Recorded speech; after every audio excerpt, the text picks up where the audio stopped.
ภาพรวมของผลประกอบการจริงๆเนี่ยออกมายังดีนะใช่ไหมโบ๊ทแต่เป็นการดีที่ไม่ได้แรงมากก็คือพูดง่ายๆคือเป็นภาพดีที่ไม่ได้ดีเหมือนเคยเป็นก็ตีความว่ามันคือเริ่มที่จะอ่อนตัวลงมันยังไม่ได้แย่มากหมายความว่าสัญญาณของการอ่อนตัวเนี่ยมันเพิ่งเริ่มและมีโอกาสจะไปสู่ในไตรมาสถัดไปคือในเรื่องของบอนด์ยิลด์ที่มีทิศทางที่ปรับตัวลดลงบ้างนะครับผมหลังจากเรื่องของภาพตัวเลขเศรษฐกิจเนี่ยเริ่มมีสัญญาณที่ชะลอลงนะฮะแล้วก็หลายฝ่ายรวมถึงตัวประธานเฟดสาขาเนี่ยเริ่มส่งสัญญาณว่าการขึ้นดอกเบี้ยแรงมันแรงเกินไปหรือเปล่าถ้าจะเล่นบนตัว FOMC นะครับถ้าหากเขาเปลี่ยนจริงนะครับช็อตแรกที่ต้องเล่นเลยก็คือต้องเล่นหุ้นตัวใหญ่ก่อนนะครับปตทนะครับ BBL AOT พวกเนี้ยรับกระแสเงินได้ค่อนข้างดีนะครับแล้วเป็นหุ้น3ตัวที่ผมว่ามันมีตำหนิไม่ได้เยอะมากนะครับเหมือนประมาณว่าคือมีภาพบวกมากกว่าข่าวลบนะครับอันนี้คือในสิ่งที่เรามองเห็นจากตัวหุ้น3ตัวนี้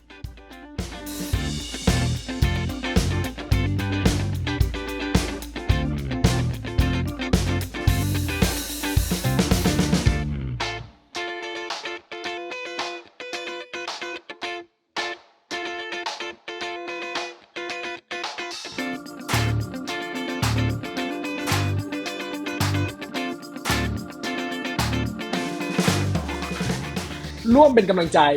ให้กับทางทีมวิจัยของทาง InnovestX กันนะครับก็ด้วยการโหวตเชียร์ทีม InnovestX นะฮะในรางวัล IAA Best Analyst Award ปี 2022 กันนะครับ1เสียงของท่านก็เป็นกำลังใจสำคัญให้กับพวกเรานะครับผมให้กับทางทีมวิจัยของ InnovestX กันนะครับผมก็รายละเอียดเรื่องของการโหวตติดตามได้หน้าถัดไปได้เลยครับ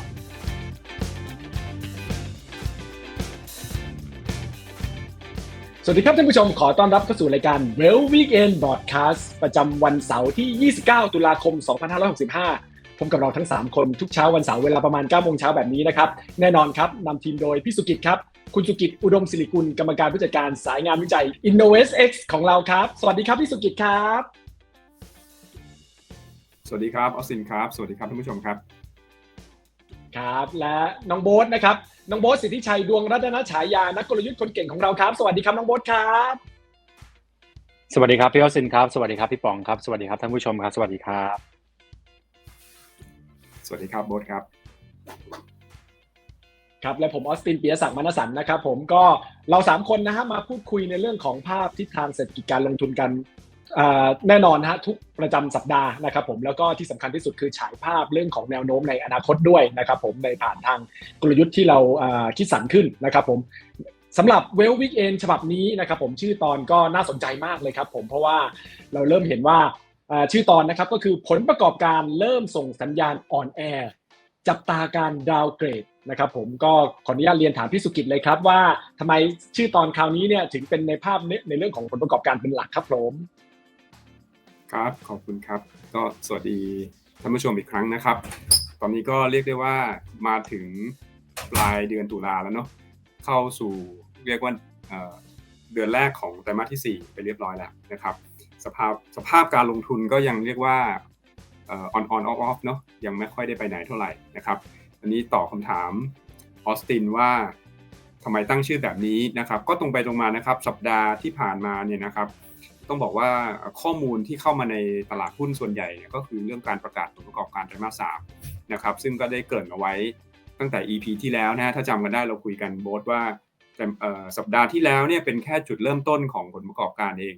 นะครับแล้วก็โบ๊ทก็ได้ให้มุมมองว่าสัปดาห์ที่เพิ่งจบไปเนี่ยก็จะเป็นเรื่องของพวกหุ้นเทคซึ่งแนวโน้มเนี่ยก็คงจะเป็นการอ่อนตัวใช่ไหมฮะแต่ขนาดเราได้เตือนกันไว้แล้วคุยกันไว้แล้วนะผลประกอบการที่ออกมาก็ยังทำให้หุ้นกลุ่มเทคเนี่ยยังลงหนักอยู่นะครับในสัปดาห์ที่ผ่านมาแล้วก็ผลประกอบการตามที่วันนี้เราตั้งหัวข้อไว้เลยว่าเราเริ่มเห็นผลประกอบการเนี่ยส่งสัญญาณอ่อนแอต้องเรียนท่านผู้ชมก่อนนะจริงๆถ้าเอาเป็นว่าเอาภาพรวมของการประกาศผลประกอบการซึ่งเน้นไปที่สหรัฐก่อนภาพรวมของผลประกอบการจริงๆเนี่ยออกมายังดีนะใช่ไหมโบ๊ทแต่เป็นการดีที่ไม่ได้แรงมากก็คือพูดง่ายๆคือเป็นภาพดีที่ไม่ได้ดีเหมือนเคยเป็นก็ตีความว่ามันคือเริ่มที่จะอ่อนตัวลงแต่มันยังไม่ได้แย่มากหมายความว่าสัญญาณของการอ่อนตัวเนี่ยมันเพิ่งเริ่มและมีโอกาสจะไปสู่ในไตรมาสถัดไป นะซึ่งวันนี้โบ๊ทก็เตรียมคำตอบมาเหมือนกันว่าผลประกอบการที่เราเห็นสัญญาณว่ามันอ่อนแอแน่นอนมันอาจจะไม่ได้อ่อนแอในทุกหุ้นทุกกลุ่มนะครับมีบางกลุ่มอ่อนแอมากมีบางกลุ่มยังดีมีบางกลุ่มอ่อนแอน้อยเดี๋ยวเรามานั่งค่อยๆติดตามกันไปเพราะว่าการประกาศผลประกอบการเนี่ยยังไม่จบนะแต่สัญญาณที่ผมอยากจะฝากเอาไว้อีกอันหนึ่งก็คือเรื่องของการดาวน์เกรดเนาะเพราะว่าเราผ่านกันมาเนี่ย10 เดือนเนี่ยเราต้องยอมรับตรงๆนะผลประกอบการของบริษัทในตลาดเนี่ยยังไม่ได้ถูกดาวน์เกรดกันมากมายทั้งที่หุ้นเนี่ยลดลงมาแล้ว 20-30% นะถ้าพูดถึงในอเมริกานะครับอันนี้ก็คงจะเป็นสัญญาณจากนี้ไปที่ถามว่าเดี๋ยววันนี้ออสตินจะพูดเรื่องธนาคารกลางสหรัฐนะฮะสัปดาห์ที่ผ่านมาเราเห็นว่าบอนด์ยิลด์เริ่มอ่อนลงมาบ้างนะคนเริ่มมีความหวังบ้างเรื่องดอกเบี้ยแต่ว่ามันจะผลักดันให้หุ้นไปได้ไกลหรือเปล่าถ้าผลประกอบการในข้างหน้ามันจะเริ่มอ่อนแอเรื่องนี้เดี๋ยวเราจะมาคุยกันไปสัก EPนี้ EP หน้าหรือว่าจากนี้ไปสักพักหนึ่งเดี๋ยวเรามาสรุปกันครับออสตินครับชัดเจนนะครับผมว่าในภาพต่อไปในสิ่งที่สุกิจรวมถึงพวกเรามองภาพก็คือในเรื่องของผลประกอบการมากขึ้นนะครับผมในเรื่องของในภาพของ individual ฉะนั้นในภาพรวมนะครับผมในภาพต่อไปเนี่ยก็ขออนุญาตสรุปในเรื่องของปัจจัยนะฮะที่มีผลต่อเรื่องของการลงทุนในภาพใหญ่สั้นๆนะครับผมก็แน่นอนนะฮะประเด็นหลักอย่างที่พี่สุกิจได้เรียนไปนะครับก็คือในเรื่องของบอนด์ยิลด์ที่มีทิศทางที่ปรับตัวลดลงบ้างนะครับผมหลังจากเรื่องของภาพตัวเลขเศรษฐกิจเนี่ยเริ่มมีสัญญาณที่ชะลอลงนะฮะแล้วก็หลายฝ่ายรวมถึงตัวประธานเฟดสาขาเนี่ยเริ่มส่งสัญญาณว่าการขึ้นดอกเบี้ยแรงมันแรงเกินไปหรือเปล่านะครับผมนะฮะก็โดยสรุปในเรื่องของปัจจัยนะครับผมมีดังต่อไปนี้นะครับผมในประเด็นแรกก็คือในเรื่องของ PMI ทั่วโลกเนี่ยเราเริ่มเห็นสัญญาณมากขึ้นไม่ว่าจะเป็นในอเมริกาในยุโรปเนี่ยเริ่มปรับลดลงมากขึ้นนะฮะตัว Composite Index เนี่ยเริ่มเห็นสัญญาณของการลดลงนะครับผมแน่นอนปัจจัยเสี่ยงหลักปัจจัยผลักดันหลักก็คือในเรื่องของการขึ้นดอกเบี้ยอย่างต่อเนื่องนะครับผมอันที่สอ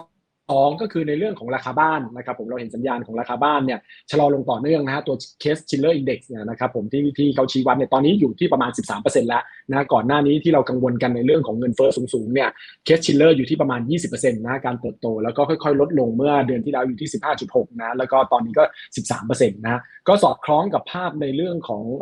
ตัวความตึงตัวทางการเงินที่เพิ่มมากขึ้นนะฮะตัวเรื่องของดอกเบี้ยเงินกู้ซื้อบ้าน30 ปีตอนนี้ก็ขึ้นไป 7% กว่าๆแล้วประมาณ 7.09 อะไรต่างๆนะครับก็ขึ้นมาอย่างค่อนข้างรวดเร็วเลยนะครับผมนะก็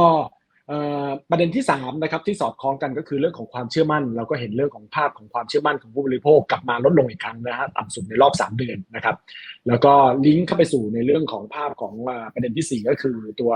ประธานเฟดสาขาซานฟรานซิสโกนะครับคุณแมรี่แดลลี่เนี่ยก็เริ่มมีความกังวลในเรื่องของการขึ้นดอกเบี้ยรวดเร็วเกินไปก็จะกระทบต่อเศรษฐกิจมากขึ้นนะครับผมก็พอมีสัญญาณจากคุณแมรี่นะฮะหลังจากนั้นเนี่ยก็เริ่มเห็นสัญญาณของการที่บอนด์ยิลด์ก็มีการปรับตัวลดลงอย่างชัดเจนขึ้นนะฮะ 4.2 กว่าๆอะไรต่างๆเนี่ยก็ตอนนี้กลับมาต่ำกว่า4แล้วในแง่ของตัวพันธบัตร10 ปีนะครับตัวที่5ก็คือในเรื่องของภาพของตัวเลขเศรษฐกิจจีนนะฮะก็อย่างที่เคยเรียนไปว่าประกาศช้ามาสัปดาห์หนึ่งเพราะว่ารอในเรื่องของตัวการประชุมพรรคคอมมิวนิสต์นะฮะปรากฏออกมาว่า GDP ไตรมาส 3ยังขยายตัวโอเคนะครับผมประมาณ 3.9% นะก็ขยายตัวดีกว่าที่หลายฝ่ายคาดแต่ว่าตัวเรื่องของการบริโภคเนี่ยชะลอลงนะฮะเห็นสัญญาณของการที่ชะลออย่างชัดเจนมากขึ้นนะครับผมอันนี้ก็เป็นสิ่งที่ทำให้หลายฝ่ายยังค่อนข้างกังวลอยู่นะฮะซึ่งก็ไป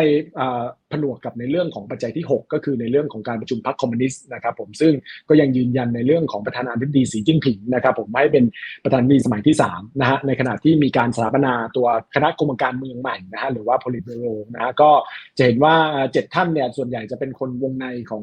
ท่านสีจิ้นผิงเป็นส่วนใหญ่นะครับผมก็ทำให้หลายฝ่ายก็มองภาพว่ารัฐบาลชุดใหม่เนี่ยน่าจะเน้นในเรื่องของเสถียรภาพมากกว่าในเรื่องของภาพของการเติบโตทางเศรษฐกิจนะฮะก็เลยเป็นปัจจัยที่ฉุดรั้งด้วยเช่นกันนะครับผมนะประเด็นที่7นะครับผมในเรื่องของการล็อกดาวน์นะครับผมก็กลับไปที่วู่ฮั่นนะครับผมมีผู้ติดเชื้อใหม่ไม่มากนักนะครับผมแต่ว่าทางการก็ยังมีการประกาศล็อกดาวน์บางส่วนนะครับหรือพาร์ทบางส่วนของทางเมืองนี้ไปนะครับประเด็นที่8อันนี้คือหันมาดูในใกล้บ้านเรานะแบงก์ชาติเวียดนามนะครับผมก็ขึ้นดอกเบี้ยอีก 1% นะครับผมทันที 1% เป็นครั้งที่2ในรอบเดือนนี้นะครับผมก็เพื่อบรรเทาการอ่อนค่าของเงินดองนะฮะแล้วก็เรื่องของเงินคุมเงินเฟ้อของเขาด้วยจริงๆต้องเรียนคร่าวๆนะครับผมเรียนสรุปก็คือว่าทั้งเงินดองแล้วก็เงินเฟ้อบ้านเขาเนี่ยจริง ถ้าดูแล้วดีกว่าบ้านเรานะฮะเงินดองอ่อนไปประมาณ 9% บ้านเราอ่อนไปประมาณ10กว่าเปอร์เซ็นต์นะฮะส่วนเงินเฟ้อบ้านเขาได้ประมาณ 4% นะฮะบ้านเราก็ประมาณ 6% แต่ว่าแน่นอนนะฮะก็หลายฝ่ายก็อาจจะกังวลในแง่ของภาพของเวียดนามนะฮะก็เลยกังวลในจุดนี้นะหลังจากที่แบงก์ชาติขึ้นดอกเบี้ยนะครับประเด็นที่9ในเรื่องของแบงก์ชาติยุโรปนะนี้ค่ำคืนวันพฤหัสต่อเช้าวันศุกร์นะครับผมก็ขึ้นดอกเบี้ย75 บิปตามคาดนะครับผมก็ไปสู่ในเรื่องของ 1.5% ใน deposit rate นะครับผมนะอันนี้เป็นอัตราสูงสุดในรอบ13 ปีแต่นะครับผมแต่ที่สำคัญก็คือตัวคุณคริสตินลาการ์ดนะประธาน ECB ก็เริ่มส่งสัญญาณมากขึ้นว่าการขึ้นดอกเบี้ยแรงๆเนี่ยจะกระทบต่อในเรื่องของการภาพเศรษฐกิจหรือเปล่านะก็เป็นไกด์ว่าในการขึ้นคราวหน้าเนี่ยอาจจะไม่ได้ขึ้นแรงเท่านี้นะฮะแล้วก็หลายฝ่ายก็มองภาพว่าธนาคารกลางใหญ่ๆอื่นๆแคนาดาออสเตรเลียก็เริ่มขึ้นด้วยอัตราที่ลดลงแล้วบางที่อย่างแคนาดาเนี่ยขึ้นน้อยกว่าที่หลายฝ่ายคาดด้วยซ้ำนะครับผมก็อันนี้คือภาพปัจจัยจะเรียกปัจจัยที่ลบหน่อยก็ว่าได้ส่วนก็มีปัจจัยบวกอยู่บ้างนะครับผมอันนี้ก็คืออย่างแรกก็คือเรื่องของการที่ก็มีสำนักข่าวอย่างบูเบิร์กก็รายงานว่าทางการจีนกำลังพิจารณาในเรื่องของการผ่อนคลายการลดระยะเวลาการกักตัวนะฮะเดินทางเข้าประเทศนะครับผมอันนี้น้องโบ๊ทก็เคยแตะไว้ในระดับหนึ่งแล้วนะฮะก็ยังเป็นในเรื่องของกระแสข่าวอยู่นะครับผมเป็นการกะเกณฑ์กันอยู่นะฮะประเด็นที่2ก็คือเรื่องของรัฐมนตรีคลังอดีตรัฐมนตรีคลังอังกฤษนะฮะคุณริชชี่สุนักตอนนี้ก็เลื่อนขึ้นมาเป็นประธานาธิบดีนะได้รับการเรื่องของการเลือกตั้งขึ้นมาเป็นนายกรัฐมนตรีแทนคุณลิสทรัสชัดเจนนะครับผมก็ไปเข้าเฝ้าตัวเรื่องของพระเจ้าชาวด้วยนะฮะแล้วก็พอเป็นภาพเช่นนั้นเนี่ยนะฮะด้วยความเชื่อมั่นที่มากขึ้นก็ทำให้ผลตอบแทนพันธบัตรอังกฤษแล้วก็เรื่องของค่าเงินปอนด์ดีขึ้นนะฮะอันที่3อันนี้คืนวันพฤหัสเช้าวันศุกร์เช่นกันก็คือในเรื่องของ GDP อเมริกานะไตรมาส3ออกมาค่อนข้างดีนะฮะออกมา 2.6% QOQ ก็สูงกว่าที่หลายฝ่ายคาดนะครับผมแต่นะครับผมก็คือว่าหลายฝ่ายเนี่ยมองว่า Q3 เป็นอดีตไปแล้วต่อไปก็คือมองในภาพอนาคตซึ่งก็เห็นสัญญาณอย่างที่ผมเรียนเบื้องต้นว่ามีสัญญาณของการชะลอตัวลงมากขึ้นนะครับผมฉะนั้นโดยภาพรวมเนี่ยอย่างที่ได้เรียนไปนะภาพเศรษฐกิจแล้วก็การลงทุนเนี่ยก็เป็นภาพอย่างที่เรามองไว้ในช่วงที่ผ่านมานะครับผมที่เรามองภาพไว้ก็คือว่าตัวเลขเศรษฐกิจโลกก็เริ่มเห็นสัญญาณการชะลอลงชัดเจนขึ้นนะฮะเงินเฟ้อเริ่มมีทรายที่จะชะลอลงนะครับผมถึงแม้ตอนนี้ยังอยู่ในระดับสูงแต่ความเสี่ยงภาคการเงินรวมถึงความเสี่ยงเศรษฐกิจโลกเนี่ยเริ่มมีสูงขึ้นจากดอกเบี้ยที่เป็นขาขึ้นนะครับผมนะแล้วก็นอกจากนั้นปัญหาการเมืองโลกก็จะเป็นความเสี่ยงมากขึ้นนะครับผมพวก PMI ต่างๆนี่ก็สอดคล้องชัดเจนนะฮะเรื่องของราคาบ้านก็สอดคล้องวิวที่เรามองค่อนข้างชัดเจนนะครับผมในฝั่งของจีนแน่นอนการตัวการเข้ามาทางการประชุมพรรคคอมมิวนิสต์แล้วก็ทำให้ประธานาธิบดีได้สีจิ้นผิงขึ้นเป็นประธานาธิบดีสมัยที่3เนี่ยก็บ่งชี้เรื่องของความเสี่ยงเชิงนโยบายที่อาจจะรุนแรงขึ้นในระยะต่อไปนะครับผมนโยบาย3อันหลักที่ประธานาธิบดีสีเน้นย้ำในช่วงที่ผ่านมา common prosperity หรือว่าเน้นการขยายตัวอย่างสมดุลนะ dual circulation หรือว่าถ้าสรุปสั้นๆก็คือว่าเน้นการผลิตในประเทศทดแทนการนำเข้ามามากขึ้นนะฮะก็คือพึ่งพาตนเองมากขึ้นแล้วก็สุดท้ายซีโร่โควิดซึ่งก็ยังไม่ได้มีอะไรเปลี่ยนแปลงชัดเจนนะครับผมแต่ก็อย่างที่เรียนมีการเปลี่ยนในเรื่องของกระแสข่าวนะที่เก่งว่าอาจจะมีการลดในเรื่องของการกักตัวลงนะฮะพอเป็นภาพเช่นนี้เนี่ยก็แน่นอนก็ยังทำให้ความเสี่ยงภูมิรัฐศาสตร์อาจจะเป็นปัจจัยกดดันในช่วงต่อไปด้วยเช่นกันนะครับผมครับก็เบื้องต้นมีประมาณเท่านี้ครับพี่สุกิจครับผมครับโอ้เรื่องราวเยอะมากๆนะครับสัปดาห์เดียวเกิดเรื่องราวอันนี้ต้องบอกว่าเมื่อกี้ที่รายงานมานี้ทั่วโลกเลยนะเกือบจะทุกประเทศที่สามารถที่จะมีการลงทุนได้นะครับแต่ผมจะสรุปนี้ดีกว่าว่าเอาจริงๆฟังดูเมื่อกี้มันจะมีอัพไซด์กับดาวไซด์เนาะในภาพที่อยากจะทำให้ท่านผู้ชมเห็นภาพว่าอะไรที่มันเป็นตัวช่วยอะไรที่เป็นตัวดึงผมว่าอัพไซด์เนี่ยเริ่มมีสัญญาณของการโทนดาวเรื่องดอกเบี้ยของสหรัฐ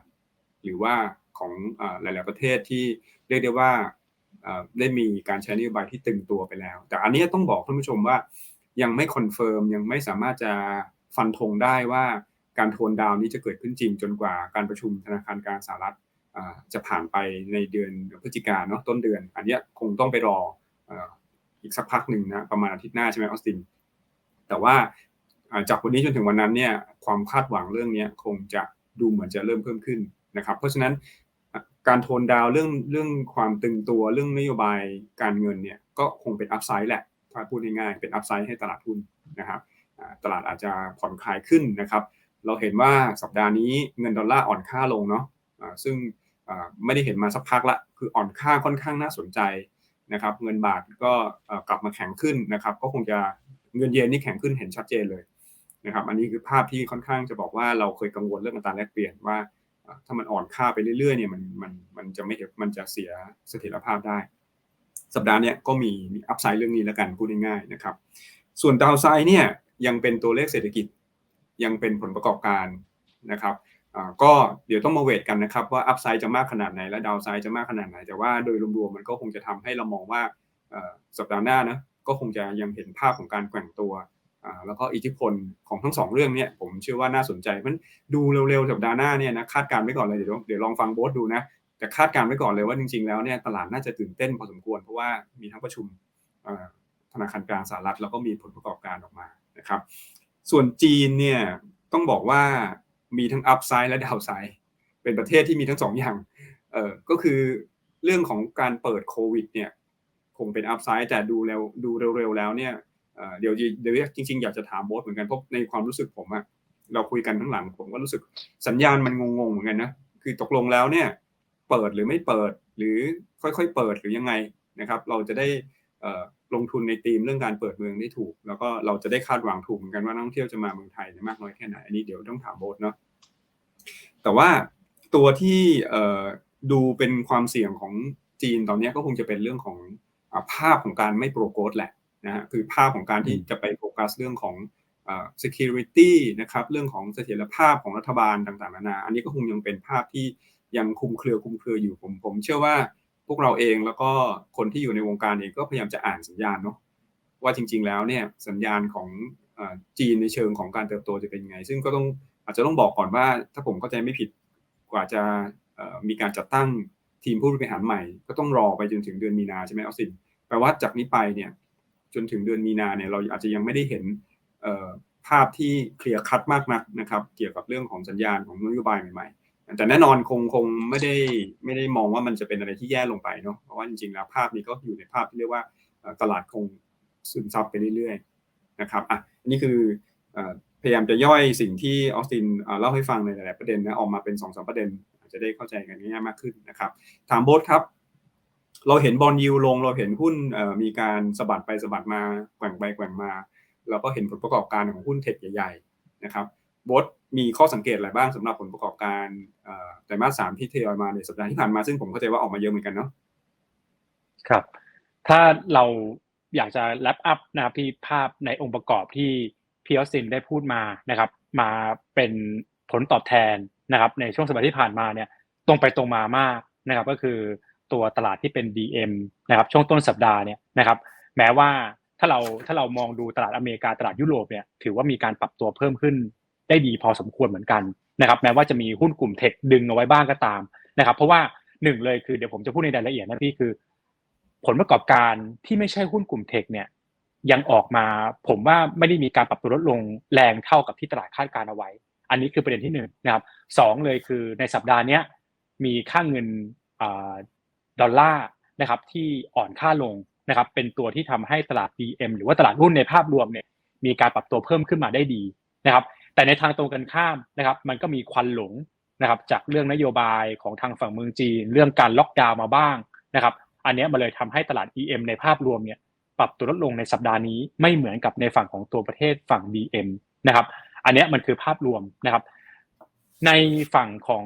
ตัวกระแสเงินกระแสอื่นเองเนี่ยก็เช่นเดียวกันเนาะเห็นตัว yield มันเริ่มมีการปรับตัวลดลงมาคนก็เลยรู้สึกว่าอยากจะไป participate กับภาพนั้นนะครับก็เลยมีผมมองว่าเป็นภาพแรงเก็งกำไรมากกว่าว่าเห็น yield ลดลงเลยเอาเงินเนี่ยไปเก็งกำไรบนภาพของตัวพวก short term นะครับพวก high yield นะครับรวมถึงในส่วนของตัว government bond นะครับก็อาจจะเห็นผลประกอบการของตัวหุ้นกลุ่มเทคไม่ดีนะครับเห็น yield มีการปรับลดลงอันนี้ดูเหมือนจะเป็นคำตอบละนะครับว่าไปซื้อในภาพนี้อาจจะได้ benefit ในระดับหนึ่งเหมือนกันนะครับแล้วก็ในฝั่งตรงกันข้ามนะครับเวลาที่ขายนะครับก็ขายหุ้นเดิมๆนะครับก็ไม่ได้ถือว่ามีกระแสเงินไหลออกจากสินทรัพย์เสี่ยงนะครับอะไรมากมายนะครับก็ในสัปดาห์นี้เป็นการเก็งกำไรในลักษณะของตัวบอนด์ยิลด์ที่มีการปรับตัวลดลงมามากกว่านะครับคราวนี้นะครับอันนี้ก็คือภาพตลาดที่รีแอคชั่นเนาะไม่ได้มีอะไรผิดแปลกแตกต่างอย่างที่พี่วสินพูดมาเลยนะครับคราวนี้ นะครับมามองบนภาพของตัวผลประกอบการในไตรมาสที่3ผมแบ่งออกเป็น2กลุ่มนะครับก็คือหุ้นกลุ่มเทคกับ non tech นะครับแล้วเดี๋ยวใน non tech เนี่ยเดี๋ยวผมจะพูดเรื่อง industrial นะครับพวกเลือกพูด service sector นะครับ airline นะครับรวมถึงในส่วนของตัว payment นะครับผมขอเริ่มจากในส่วนของตัวหุ้นกลุ่มเทคก่อนนะครับผลประกอบการในไตรมาสนี้ออกมานะครับโดยส่วนใหญ่นะครับผมว่า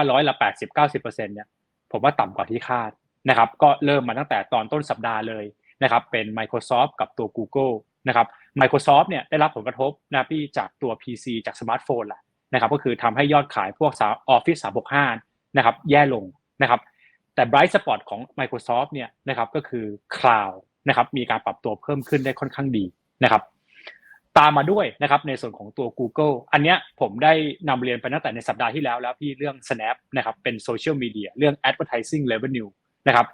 Google ออกมาในทรงเดียวกันเลยนะครับพี่ก็คือได้รับผลกระทบจากตัว ad revenue ที่มีการปรับตัวลดลงมานะครับทุกแพลตฟอร์มนะครับมีดีอยู่อย่างเดียวเหมือนกับ Microsoft เลยก็คือ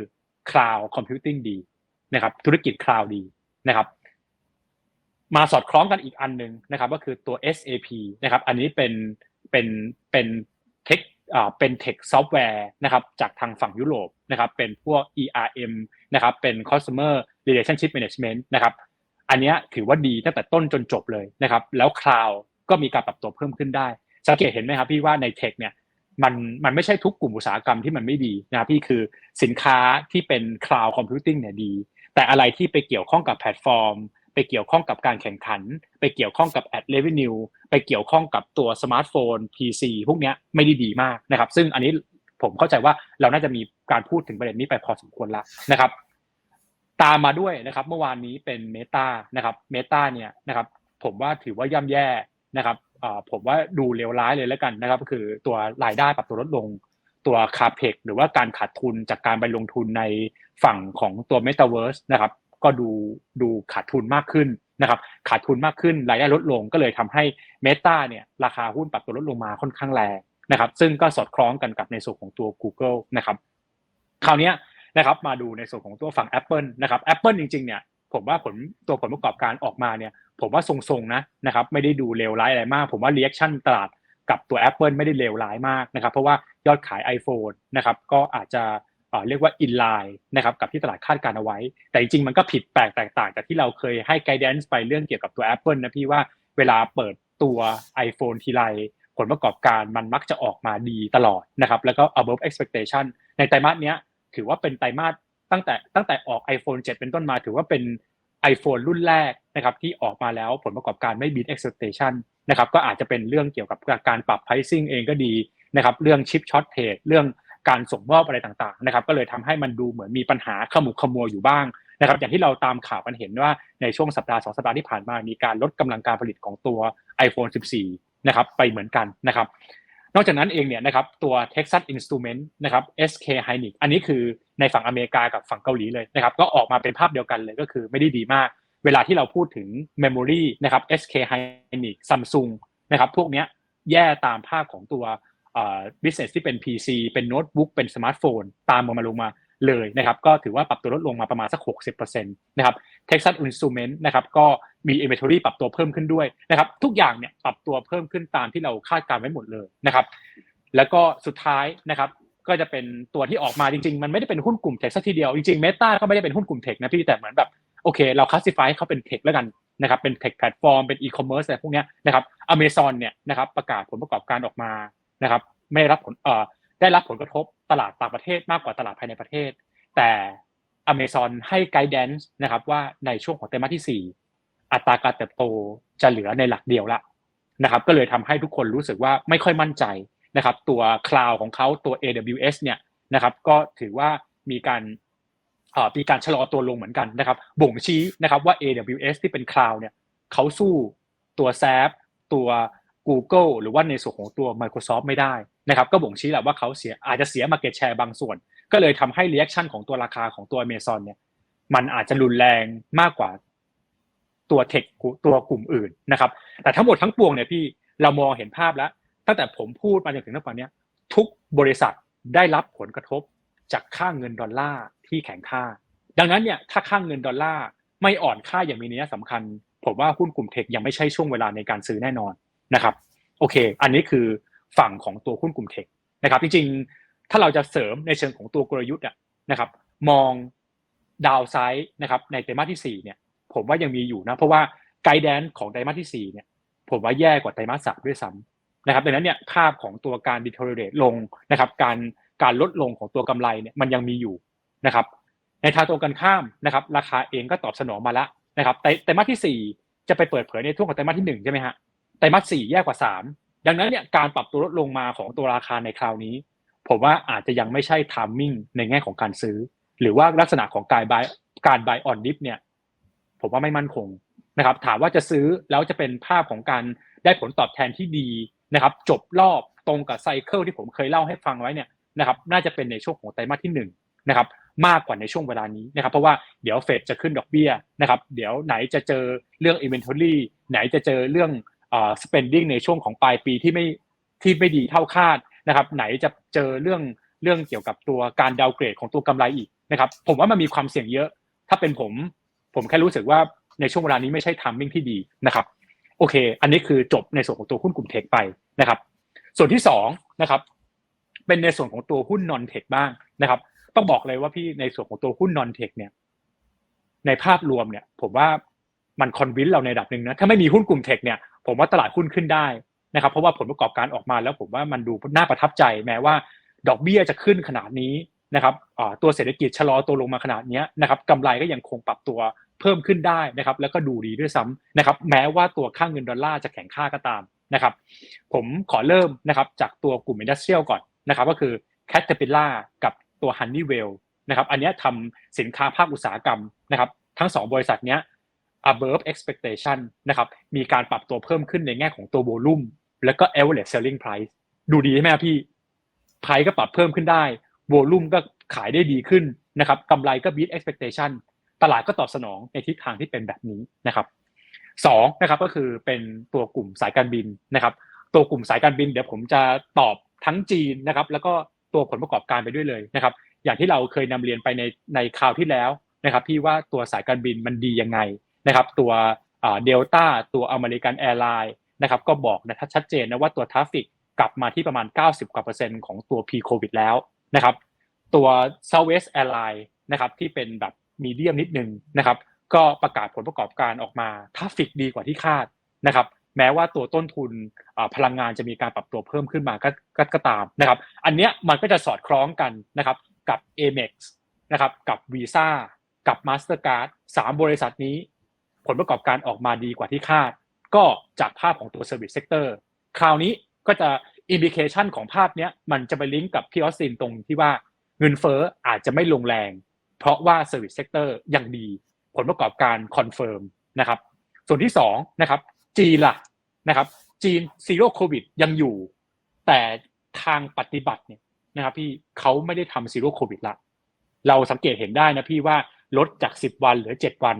มีข่าวในสัปดาห์นี้ว่าจะลดลงเหลือ5วันก็คือ2+3ก็คือควอรันทีนที่สเตทนะครับ2วันนะครับแล้วก็ไปดูที่บ้านอีก3วันนะครับแต่อันนี้ยังไม่คอนเฟิร์มนะพี่มันเป็นเพียงกระแสข่าวแต่ถ้าเราดูฮ่องกงมาเก๊า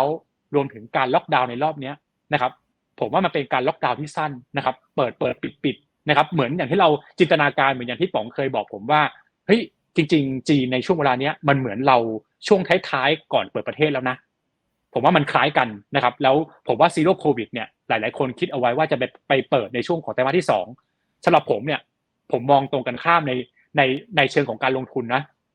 ผมว่าเขาประกาศซีโร่โควิดปลดปุ๊บเนี่ยผมว่าตรงนั้นแหละเป็นจุดในแง่ของการขายหุ้น reopening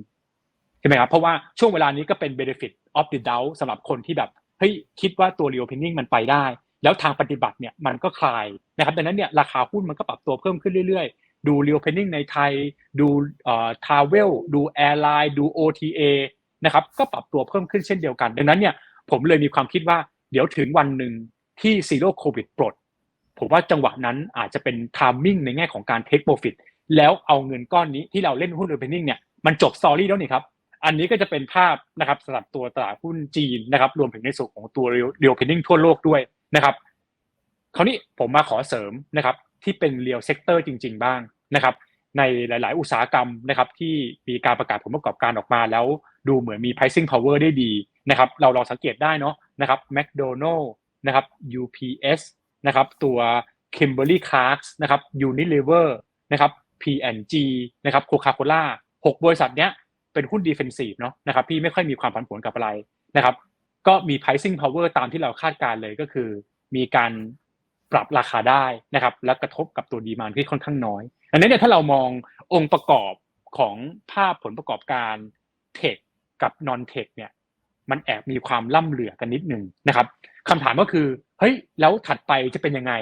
สัปดาห์หน้าเนี่ยผมว่าภาพตลาดจะไม่ได้ผันผวนเท่ากับในสัปดาห์นี้ผมว่าตลาดในสัปดาห์หน้าเนี่ยจะไปโฟกัสกับภาพ FOMC มากกว่านะครับบนภาพของเพราะว่า FOMC มันมีจุดเปลี่ยนเนี่ยพี่ใช่ไหมทั้งดอกเบี้ยทั้งค่าเงินดอลลาร์ในสัปดาห์หน้าเนี่ยเราดูจากผลประกอบการแล้วเนี่ยนะครับผมลองมานั่งดูแล้วเนี่ยนะครับมันพบว่านะครับในสัปดาห์หน้าเนี่ยมีหุ้นประกาศเป็นอะไรบ้างนะครับก็เป็นหุ้นกลุ่มพลังงานซึ่งอันเนี้ยผมคิดว่าพลังงานเนี่ยมันดีอยู่แล้วนะครับที่ผลประกอบการออกมา 2-3 บริษัทนะครับก็ above expectation ดังนั้นเนี่ยผมว่าหุ้นกลุ่มพลังงานในสัปดาห์หน้าจะเป็นตัวค้ำตลาดเอาไว้นะครับกลุ่มที่2นะครับก็คือเป็นในส่วนของตัวหุ้นกลุ่ม utility นะครับอันนี้ก็ดีตามท้องเรื่องอยู่แล้วนะครับ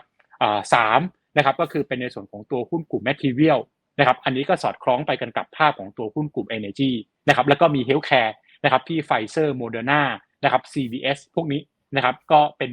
วีคของตัว healthcare ซึ่งคงอาจจะชะลอตัวลงมาภาพของตัวโควิดที่มันหายไปนะครับพี่แต่ผมคิดว่าตลาดเองรับรู้ไปเรียบร้อยแล้วล่ะนะครับในสัปดาห์หน้าเนี่ยเทคประกาศน้อยลงไปมากนะครับเหลือเพียงแค่ประมาณ 8% ของ total market cap นะครับแล้วก็พวก consumer discretionary ก็ลดลงเหลือ 9% ของ market cap ดังนั้นเนี่ยผลกระทบหรือว่าความแกว่งของตัวตลาดในสัปดาห์หน้าจากผลประกอบการเนี่ยผมว่ามันน้อยกว่าสัปดาห์นี้ค่อนข้างเยอะเพราะว่าสัปดาห์นี้มีหุ้นกลุ่มเทคมี consumer discretionary ค่อนข้างมากนะครับดังนั้นเนี่ยก็เป็นภาพนะครับที่ผมมานำเสนอจากตัวผลประกอบการในไตรมาสที่3ครับพี่ครับขอบคุณครับโบ๊ทข้อมูลแน่นเลยผมแบ่งออกเป็น3ส่วนเนาะฟังเร็วๆเพื่อให้สรุปให้ท่านผู้ชมฟังเร็วๆคือเอาง่ายๆก่อนเลยคือพวกหุ้นที่เป็นเรื่องด้านการบริโภคนะชื่อเนมที่เรารู้จักกันนะฮะแมคโดนัลด์หรืออะไรเงี้ยก็ต้องบอกว่ายังเป็นไปตามที่คาดอยู่ผลประกอบการมีความแข็งแรงเป็นหุ้น defensive ซึ่งก็ยังถือว่าเป็นหุ้นที่ควรจะลงทุนต่อเพราะว่าเรายังไม่พ้นความเสี่ยงนะโดยเฉพาะความเสี่ยงเรื่องของเศรษฐกิจเนี่ยยังไม่พ้นนะครับหุ้นในกลุ่มที่ไม่ใช่เทคแต่กำไรยังดีอยู่เนี่ยผมตั้งข้อสังเกตอย่างนี้แล้วกันนะโบ๊ทออสตินผมคิดว่าส่วนใหญ่เนี่ยผมคิดว่าเราสังเกตได้ว่าหุ้นพวกนี้ถ้ามี pricing power เนี่ยแสดงว่ายังมี demand ที่ strong ยังมีคนอยากที่จะบริโภคสินค้านี้อยู่เช่น Caterpillar หรือ Honeywell ซึ่งส่วนใหญ่มันเป็นเรื่องของเครื่องไม้เครื่องมือมันเป็นเรื่องของความจำเป็นในการทำธุรกิจซึ่งส่วนหนึ่งมันอาจจะเป็นเรื่องของการลงทุนหรือการใช้จ่ายหรืออะไรก็แล้วแต่นะครับเพราะฉะนั้นเนี่ยมันอาจจะเป็นไปได้ว่ามันยังมีโมเมนตัมของการเปิดเมืองของเศรษฐกิจซึ่งไม่ได้วิกฤตแต่ว่าเป็นเศรษฐกิจที่ยังเติบโตได้อันนี้คือภาพของตัวธุรกิจที่โบ๊ทพูดไปแล้วก็ธุรกิจเซอร์วิสเนี่ยค่อนข้างเคลียร์เราพูดกันมาตลอดว่าเซอร์วิสนี่ยังแข็งแกร่งนะครับแล้วก็ดูแล้วเซอร์วิสส่วนใหญ่เนี่ยมันก็จะผูกพันกับเรื่องการเปิดเมืองเนาะไม่ว่าจะเป็นแอร์ไลน์ไม่ว่าจะเป็นเรื่องของการบริโภคส่วนเรื่องของจีนเองโบ๊ทให้มุมมองที่น่าสนใจตรงที่บอกว่า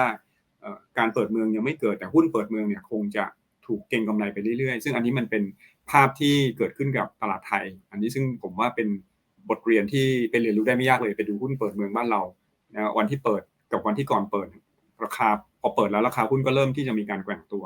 อันนี้ผมว่าเป็นทีมที่ดีมากนะครับกลับไปเรื่องของเทคซึ่งภาพออกมาจริงๆต้องบอกว่าผมจะใช้คำว่าถ้าไม่บีทก็แบดนะเทคเนี่ยคือออกมาต่อให้โกรธเนี่ยราคาก็ลงนะถ้าดูเร็วๆนะแต่ว่าเอาเป็นประเด็นหลักๆที่เป็นเรื่องของธุรกิจจริงๆแล้วกันเร็วไม่สนใจราคาหุ้นเนี่ยต้องบอกว่าเคลียร์มากซึ่งโบ๊ทเคยให้มุมมองนี้มาตลอดอยู่แล้วว่าคราวเนี่ยเป็นธุรกิจที่ยังเติบโตได้ซึ่งคอนเฟิร์มในไตรมาสที่3เรื่องคราวก็ยังเติบโตได้ซึ่งจริงๆคราวก็คงจะพูดง่ายๆก็คือเป็นที่เก็บของข้อมูลเนาะเป็นที่เก็บของ data เป็นสิ่งที่เดี๋ยวนี้ผมว่าคนมี data เยอะขึ้นมากๆนะครับอันนี้ก็คงจะเป็นผลประโยชน์ที่ได้จากเรื่องของคราวนะครับ ในขณะที่ในส่วนที่เป็นธุรกิจที่เน้นรายได้จากโฆษณาเนี่ยอันนี้ชัดเจนเลยว่าแย่ลงนะครับซึ่งอันนี้อาจจะเป็นส่วนหนึ่งที่อาจจะบอกว่าน่าจะเป็นเรื่องของเศรษฐกิจด้วยแหละนะมันอาจจะเป็นผลทำให้คนไม่กล้าที่จะโฆษณามากหรืออาจจะเป็นในเรื่องของการแข่งขันที่รุนแรงขึ้นก็เป็นไปได้อาจจะมี 2-3 เรื่องที่ซ้อนๆกันอยู่เพราะฉะนั้นเนี่ยในพาร์ทที่ซึ่งอย่างอีคอมเมิร์ซก็เป็นส่วนหนึ่งซึ่งอาจจะเป็นส่วนที่ไม่ได้รับประโยชน์จากการเปิดเมืองนะครับคือช่วงเมืองอีคอมเมิร์ซอาจจะได้ประโยชน์แต่ช่วงเปิดเมืองอาจจะเป็นเซกเตอร์ที่หรือเป็นธุรกิจที่ไม่ได้ประโยชน์นะครับเพราะฉะนั้นรวมๆกันเนี่ยผมจะเห็นว่ามันมีส่วนของภาพที่เคยเติบโตมากแล้วก็ชะลอลงซึ่งมันจะตรงข้ามกับธุรกิจที่เป็น non tech ซึ่งเติบโตน้อยแล้วกำลังดีขึ้นถูกไหมครับ to be fair ตอนที่เราอยู่ในช่วงโควิดเนี่ยเราก็จะรู้สึกว่าเทคโนโลยีนี่คือสิ่งที่ช่วยเราได้ในช่วงของการปิดเมืองปิดประเทศนะครับครับอันนี้เป็นภาพของ fundamental ซึ่งโบ๊ทก็ย้ำว่า Q4 อาจจะแย่กว่า Q3 ในเชิงของปัจจัยพื้นฐานของหุ้นเทคนะครับแต่ผมมีมุมมองนิดนึงก็คือว่า fundamental มีโอกาสแย่ลงแต่มีรูมของการเก็งกำไรพูดอย่างนี้นะครับรูมของการเก็งกำไรถ้าคนจะเก็งกำไรอาจจะไม่ได้เก็งกำไรจากพื้นฐานแต่เก็งกำไรจาก2เรื่องซึ่งโบ๊ทเมื่อกี้ได้พูดมาซึ่งผมจับประเด็นได้คือ1เนี่ยเงินดอลลาร์ถ้าเงินดอลลาร์เนี่ยกลับมาอ่อนค่าจะเป็นคาตาลิสต์ในด้านบวกอันนี้โบ๊ทพูดอันที่2เนี่ยบอนด์ยิลด์ถูกไหมครับเพราะฉะนั้นถ้านักลงทุนที่ติดตามรายการอยู่แล้วมองว่าอยากจะเข้าไปเก็งกำไรซึ่งมันเกิดขึ้นได้นะตลาดเวลาผลประกอบการไม่ดีหุ้นก็ขึ้นได้ผลประกอบการดีหุ้นก็ลงได้มันมีส่วนที่ต้องทำความเข้าใจระหว่างปัจจัยพื้นฐานกับเรื่องของ market sentiment นะครับผมกำลังเรียนว่า market sentiment ของ sector tech เนี่ยของหุ้น tech อาจจะกลับมาบวกได้นะก็คือดอลลาร์อ่อนค่าเงินดอลลาร์อ่อนค่าหรือบอนด์ยิลด์ลดลงแต่นั่นไม่ใช่การลงทุนนะนั่นคือการเก็งกำไรซึ่งอาจจะเป็นรอบสั้นๆก็เป็นไปได้เพราะว่าโดยภาพรวมสุดท้ายเนี่ยราคาก็จะกลับไปที่ผลประกอบการอยู่ดีซึ่งโบ๊ทบอกว่าจะเป็นช่วงปลายปีต้นปีหน้าใช่ไหมที่จะมีเริ่มเห็นภาพของไตรมาสที่4ที่ชัดเจนขึ้นนะเอาผมให้มุมมองประมาณนี้นะครับเผื่อท่านผู้ชมจะลองหยิบจับไปลองปรับดูนะครับว่าจะเอาไปใช้กับตัวยังไงนะไปที่ออสตินครับสัปดาห์หน้า FOMC เป็นพระเอกมีอะไรต้องตามบ้างครับก็แน่นอนนะครับผมตลาดก็คาดหวังในเรื่องของการขึ้นดอกเบี้ย75 basis point นะครับผมก็ไปสู่ 3.88 แถวๆนั้นนะครับก็คงต้องติดตามดูว่าจะเป็นอย่างที่ว่าหรือเปล่าซึ่งก็ค่อนข้างแน่นอนนะครับผมแต่ว่าที่น่าสนใจคือเรื่องของถ้อยแถลงของประธานเฟดนะครับว่าท่านจะกล่าวเช่นไรนะในภาพของเศรษฐกิจที่เริ่มชะลอลงแล้วในเรื่องของความเสี่ยงต่างๆที่มีมากขึ้นจากการขึ้นดอกเบี้ยในช่วงที่ผ่านมานะครับผมก็คงต้องติดตามในจุดนั้นนะครับผมนอกจากนั้นนะฮะก็คือเข้าสู่เดือนใหม่นะฮะเรื่องของตลาดแรงงานก็สำคัญนะฮะในฝั่งของอเมริกาเรื่องของ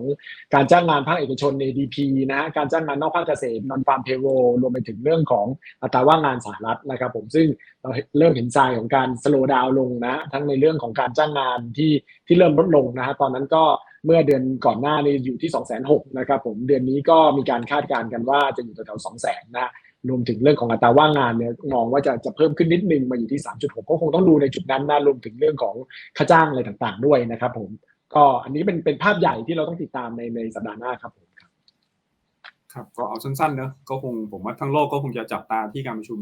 ธนาคารกลางสหรัฐนี่แหละนะครับในขณะที่เรื่องอื่นๆก็คงเป็นเรื่องที่รองลงไปไปที่โบ๊ทฮะเราวางกลยุทธ์กันหน่อยว่าหุ้นโลกหุ้นไทยเอาไงดีโอเคนะครับผมขอเริ่มจากตัวตลาดหุ้นไทยก่อนละกันนะพี่คือผมว่าก็เราก็อยู่ในช่วงเวลาของการประกาศผลประกอบการนะครับแล้วหุ้นที่เราให้ไปในช่วงสัปดาห์2สัปดาห์ที่ผ่านมานะครับก็ถือว่าให้ผลตอบแทนที่ดีต่อเนื่องเนาะนะครับอย่าเพิ่งไปเปลี่ยนมันมากนะครับ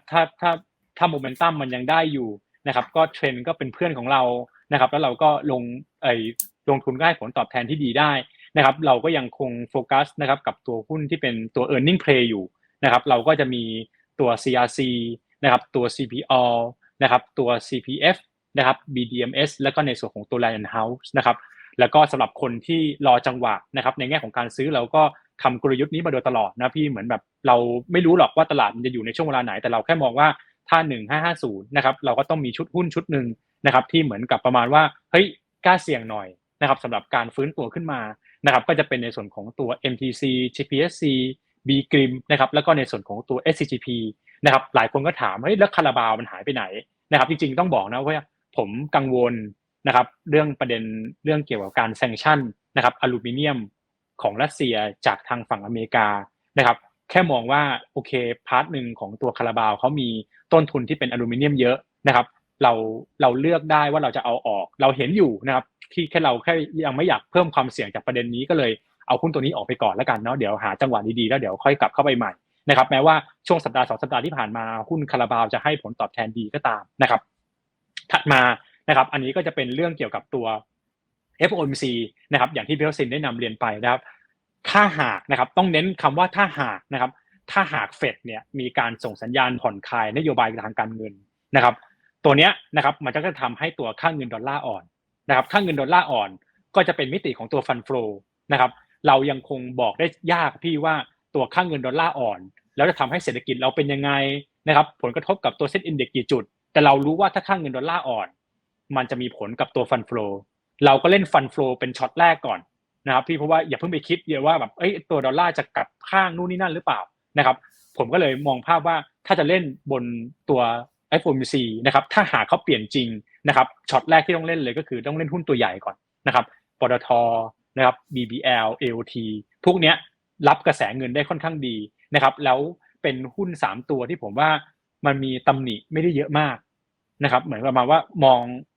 คือมีภาพบวกมากกว่าข่าวลบนะครับอันนี้คือในสิ่งที่เรามองเห็นจากตัวหุ้น3ตัวนี้ถามว่าจะมีหุ้นตัวอื่นที่ได้ประโยชน์จากภาพนี้ไหมนะครับคือผมว่าเราก็ไม่รู้เหมือนกันว่าเฟดจะมีการเปลี่ยนท่าทีหรือเปล่านะครับถ้าหากเปลี่ยนเราเน้น3ตัวนี้ไว้ก่อนนะครับในฝั่งของตัวตลาดหุ้นต่างประเทศนะครับผมก็อย่างที่ผมบอกพี่คือผมยังคงอยู่ในช่วงของตัว high pricing power นะครับใน domestic เป็นสำคัญในสัปดาห์หน้านะครับก็น่าจะมี